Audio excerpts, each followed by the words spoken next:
Hello there folks, welcome back to the Chap's Guide. My name is Ash and I am your host on this journey through men's style, self-development and personal grooming. And welcome to a rather sunny late winter, early spring day it feels today with that sun. But today is another one of my Am I a Chap series in which I take an image which has been graciously sent in by a viewer, normally dressed in their finery, and they seek my constructive observations on the way that they've put together an outfit. Now there's no criticism here, all right? That's not what I'm about. It's not about tearing people down or picking at flaws.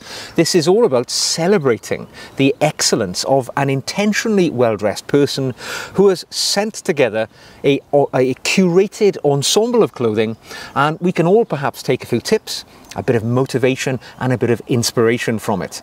And I'm delighted to say that today's video actually comes from Ahmick, who has sent us a picture of himself in traditional black tie, because Ahmick has told me that over the Christmas period, not long past, he was fortunate enough to attend a performance of his daughter's dance recital, and this required an opportunity to wear black tie. And like an intentionally well-dressed man, as he is, any opportunity to dress up is a good opportunity. So Ahmick has sent us an image of the way he sorted out that situation in the way that he was dressed.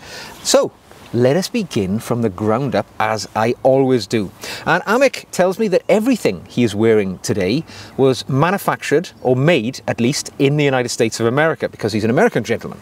And I do appreciate people who support and value the manufacturing in their own countries. It's really important in this modern era that we support artisans and professionals in the fields of things like men's clothing, because if we don't, they will disappear, never to be seen again. We will lose those trades and skills.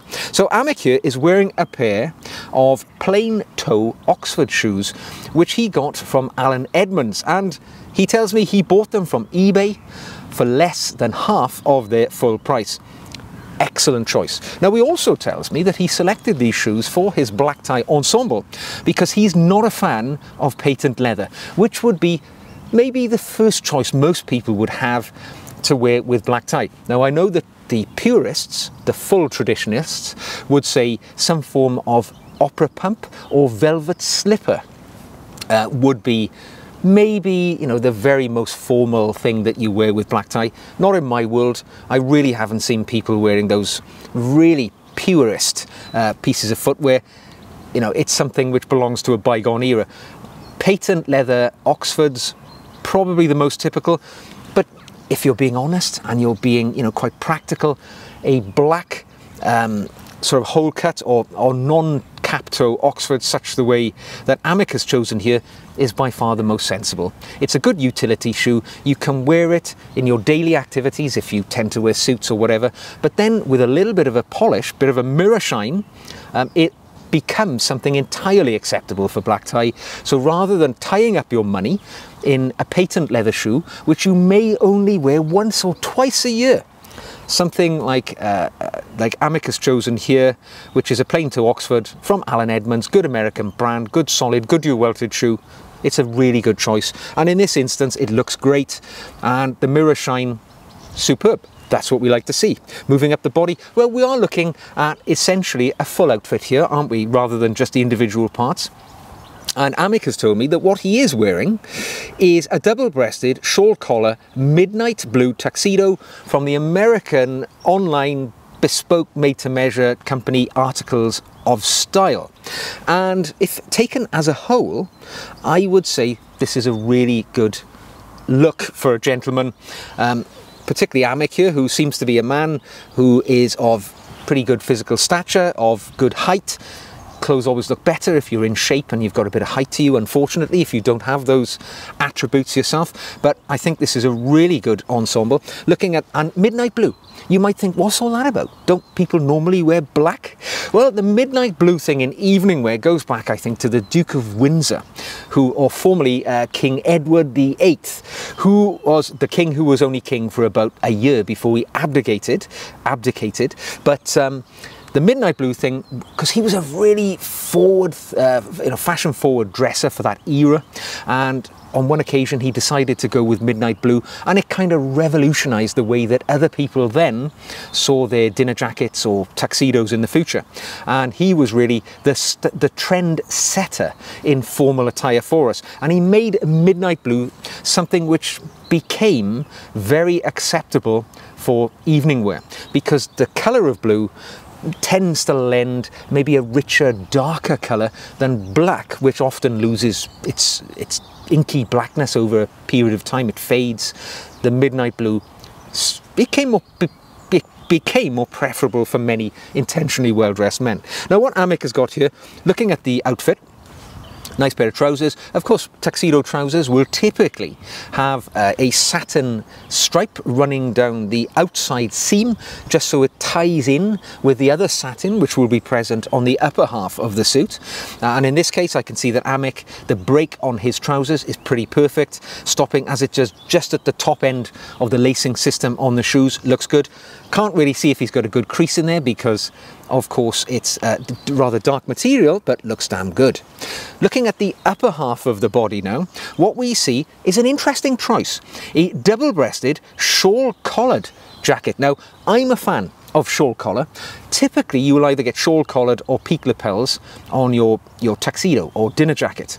And I rather like the shawl collar. There's something about the shawl collar, because we don't tend to see it on many other jackets. You know, you don't see it on suits, you don't tend to see it on sports jackets or anything like that. It's something which is these days reserved for maybe the dinner jacket or a smoking jacket, and it feels just that little bit more luxurious because of that exclusivity.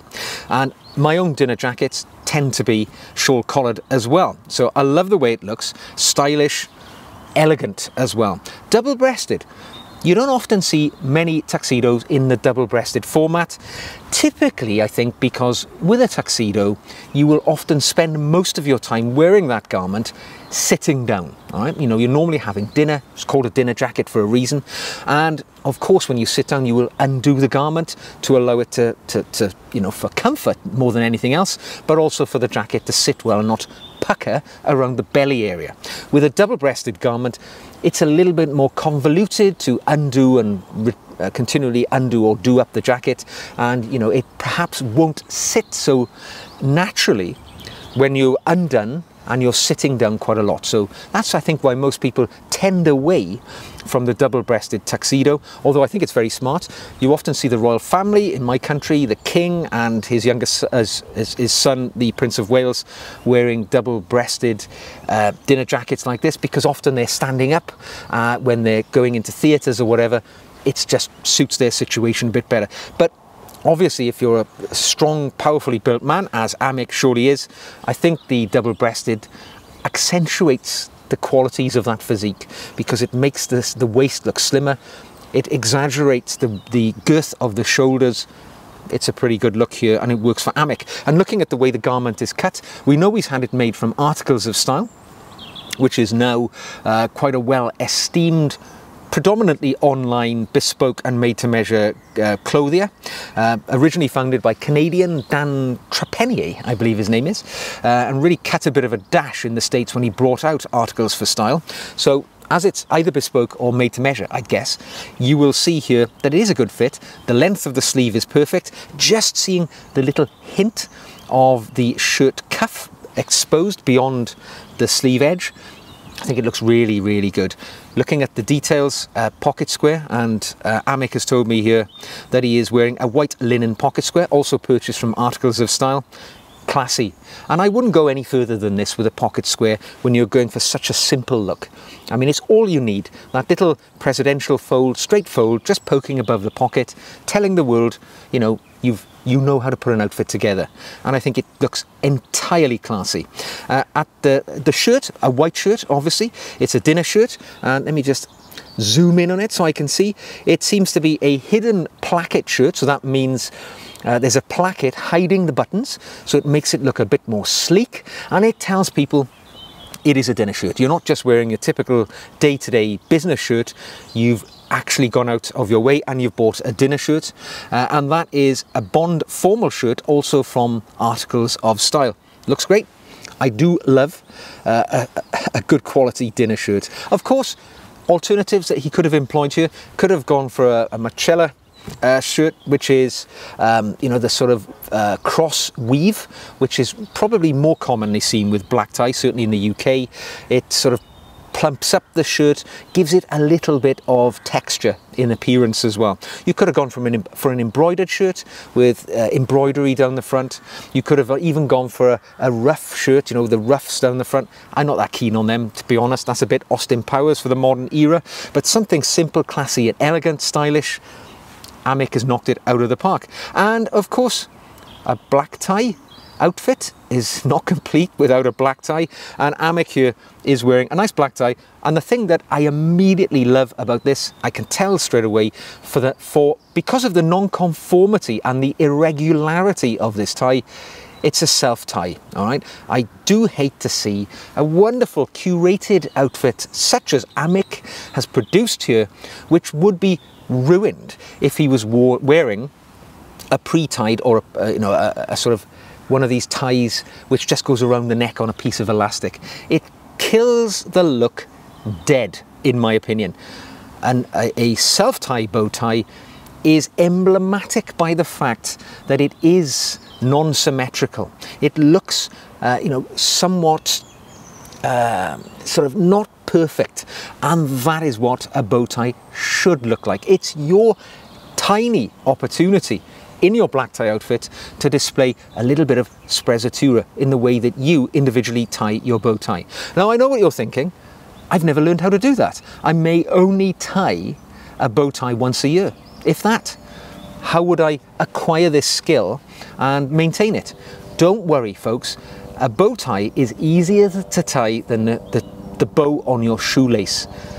Look it up on eBay, spend 5 minutes, you'll have acquired a skill that you will never forget for the rest of your life, and nobody's ever going to say you didn't tie your own bow tie. So all in all, I would say here that Ahmick has really done a good job in paying attention to the details and going dressed to the nines in a lovely dinner jacket or tuxedo outfit, which I think just looks superb, and it suits him down to the ground with the particular physique that he has. It brings out the best qualities in a man, I think, when you wear a black tie outfit. And the other thing I would like to comment on as well is what I notice here as well is that Ahmick has taken care of the personal grooming. Now, what I hate to see is a gentleman who's wearing a black tie outfit. He's gone to all of the trouble in the world to look his best, but he's got a 3-day stubble, or, you know, he just hasn't made the effort in putting a razor over his jaw because, you know, in some misguided opinion that it looks stylish or cool or trendy. I think if you're wearing a black tie, think of it as the gentleman's uniform. And if you were a military man, you wouldn't go on parade unshaven. I would say the same for your black tie. Put the razor to the skin, make yourself look sharp from head to toe, and that includes the chin as well as the outfit. Now, if you've got a beard or a full set, beard and moustache, that's fine. Just make sure it's trimmed. Don't have big straggly beard hanging all over the place. If you're looking your best, make the effort, and people will appreciate it. You'll get the compliments. You will be noted and celebrated for the way that you've curated that outfit. So there we go, folks. I hope you've enjoyed it. It just remains for me to say I absolutely think that Ahmick is a chap, and my salute will celebrate his look at the end of this video. So if you've enjoyed our gallop through Ahmick's black tie today, give the video a thumbs up. If you'd like to see more, click subscribe. If you'd like to send an image in to have my observations on your outfit, as well as inspiring and motivating all those other men who seek to improve the way they dress, send me a picture in to my email address, which you'll see on the screen now. Large head to toe image in as much definition as possible, and it will allow me then to share it with all those other intentionally well-dressed men out there who will learn from your personal self-expression. So there we go. If you'd like to support the channel, you could buy me a coffee. You can even become a patron. I make additional video content just for my patrons each and every week. But until the next time, take care. And Ahmick, sir, you are a chap.